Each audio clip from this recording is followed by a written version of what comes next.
পর্যন্তই। এখন আমি ব্লগটা শুরু করছি। আমাদের বাসার পাশে সিটি জোয়া পার্ক আছে, ওখানে আজকে আমরা গিয়েছিলাম।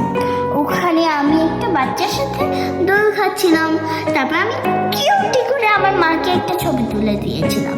আকাশটা অনেক সুন্দর ছিল। তারপর ওখানে আমি একটি ক্যাঙ্গারুর উপরে ছবি তুলেছিলাম। মনে হচ্ছিল আমি আকাশে উড়ে যাচ্ছি ক্যাঙ্গারুর পিঠে উঠে।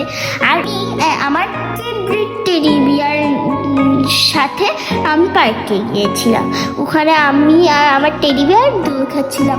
আর আপনারা দেখুন আমার টেডি বিয়ারের সাথে কি করি। আমি ওকে তো দোল নয়, শুয়ে শুয়ে দোল খাওয়াচ্ছিলাম, আমি নিজে না বসে। আর ওখানে আমার মা আমার টেডি বিয়ারটা নিয়ে ছবি তুলেছিল। তারপরে ও একাই একটু ছবি তুলেছিল, ওরা অনেক ছবি তুলেছিল।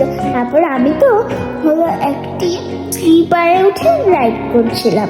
তারপর ওখানে আমরা অনেক মজা করছিলাম। আজ এ পর্যন্তই। আপনারা ভালো থাকবেন।